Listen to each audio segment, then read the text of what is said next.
oli šokis, kui leidis oma noorima Velle Heiti just sellest kuurist, kus politsei tulekuni lebasid Reku ja Roki surnukehad. Miks Heiti oma viimasteks hingetõmmeteks just selle koha valis, võib täna vaid oletada.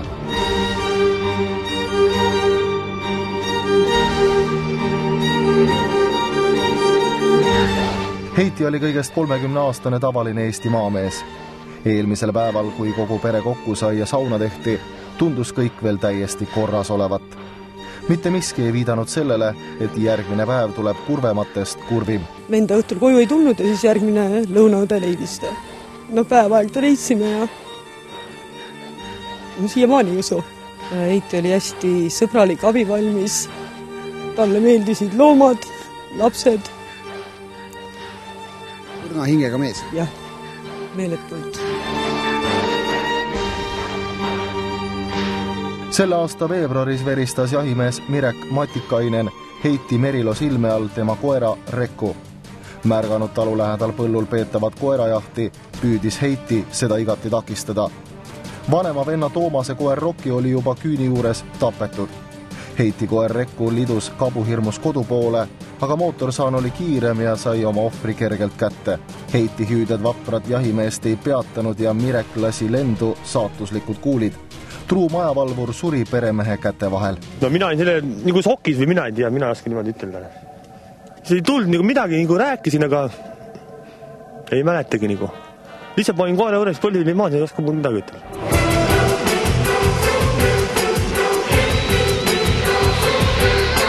Kui nii mõnelegi tundub see ehk võõrastav, aga tegelikkuses kasvavad inimesed ja loomad kokku. Lausejupp, et loomast saab täieõiguslik pereliige, vastab päriselus tõele ja iga normaalne loomaomanik elab oma sõbra kaotust raskelt üle. Ka Heiti parimaks sõbraks oli Reku, kelle seltsis mees iga päev palju aega veetis. Et iga hommiku käisivad nad jalutamas koos, iga õhtu, absoluutselt kõik tegevused, söögid, asjad, kõik tegi nagu Heiti, et see oli tema koer. Ja peale seda, kui seda koera ei olnud, läksime koos maale, siis esimene asi, kui ta läks, karjus kohe Reku.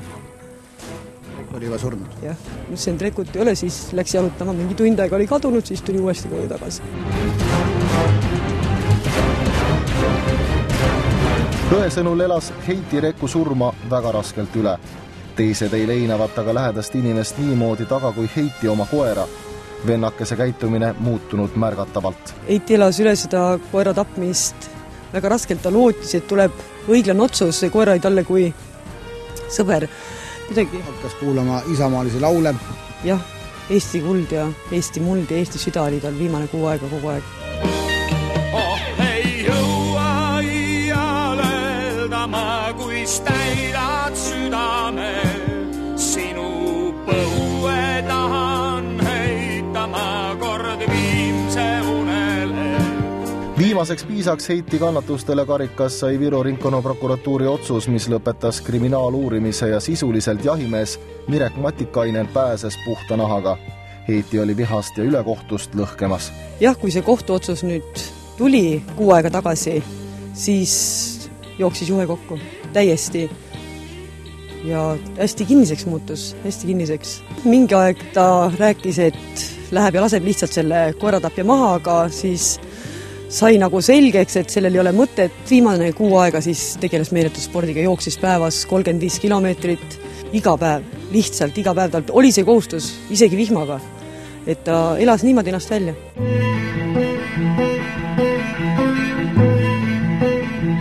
Kullenga küla vahel sahistatakse, et prokurör ja Matikainel olevat semud ning Lasila saekaatri boss lihtsalt mätsinud kogu asja kinni. Heiti peas hakkas valmima julm kättemaksuplaan, mis õnneks küll ei teostunud. Tagantjärgi oskab pere juba öelda, et tegelikult valmistas nende noorim vend ennast viimaseks teekonnaks ette. Jah, me saime teada, et ta käis läbi nii Haapsalu, Pärnud, Viljandid, kus iganes, kus olid ta sõbrad ja tuttavad. Ja ega me muidu ei teadnud, ta ju ei rääkinud meile midagi, aga siis, kui Heitit enam ei olnud, telefonist leidsime numbrid, helistasime, siis kõik rääkisid, et jaad, et Heiti käis nagu meie juures ja oli hoopis teistsugune.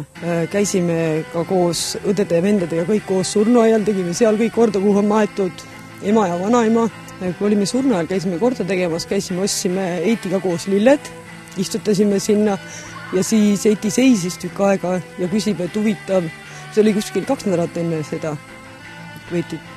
Siis Heiti küsis, et huvitav, et kui mina ära suren, et kuhu siis mind maetakse. Ja tagantjärgi, kui mõtleme, siis kõigile nagu jäi mingi vihje. Ta käis Ida-Virumaal, siis õde tahtis üles panna pildiraamid, mida Heiti absoluutselt ei tahtnud. Ja kui oli see kõik juhtunud, siis õde avastas, et need pildiraamid olid musta lindiga.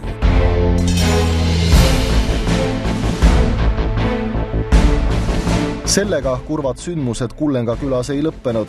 Heiti kannatusi ja viha nägi pealt ka naabrimees, kes kogu hingest oma sõbrale kaasa elas. Pärast Heiti matuseid lõppes paraku ka tema ramm. Me arvame küll seda jah, sest ta sai väga hästi taga läbi ja siis kui matsime venna, siis järgmine päev maeti see naabrimees. Naabrimehega juhtus, ega ometi ka enne seda? Ei mitte, ei usu. Ei oska kommenteerida. Arvata võib, et süda ütles üles.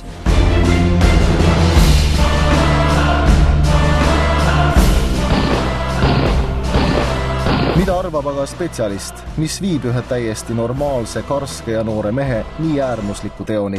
Antud lugu on kurb, aga samal ajal ka väga õpetlik.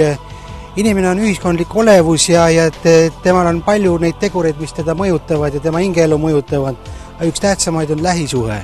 Ja lähisuhe on selline, et inimene võib olla nii ja naasugune ja teinekord veab alt ja teinekord ei vea, aga koer on sul viimase hinge tõmbeni truu ehk teissõnadega kiindumus oma koerasse, sõprussuhe koerasse on teinekord 10 kordi tugevam kui inimese ja inimese vaheline suhe. Nüüd pärast seda, kui see õnnetus juhtus jahimeeste ja selle koera vahel, siis selge see, et temal tekkisid suured sisemised pinged ja nüüd õpetlik on see, et ta hakkas tegema kehalisi harjutusi jooksma, et läbi kehalise tegevuse, läbi jooksmises see pinge, vaev ja mure välja joosta. Aga sellest ei väheks. Ja väheks ei sellepärast, et vahepeal tuli siis see kohtuotsus, mis siis tema jaoks nagu pidi andma lahenduse, et halb on saanud karistada ja õigus pääseb võidule. Sealt tuli temale siis uus psühhotrauma, mille tulemusel siis asi lõppes nii kurvalt, nagu ta lõppes, ehk antud juhul siis suitsiidiga. Eesti elu on karm. Veidrana tunduvad seadused, ametnike üleolev suhtumine ja mõnede tegelaste karistamatu tegutsemine viib inimese viimase piirini. Selline ohtlik kombinatsioon on Kullenga külla toonud leina ja hingevalu. Aga ma ise mõtlen, et oleks ta nüüd teadnud, et loomakaitsed edasi asja kaebavad, ma arvan, et oleks ta praegu meie seas.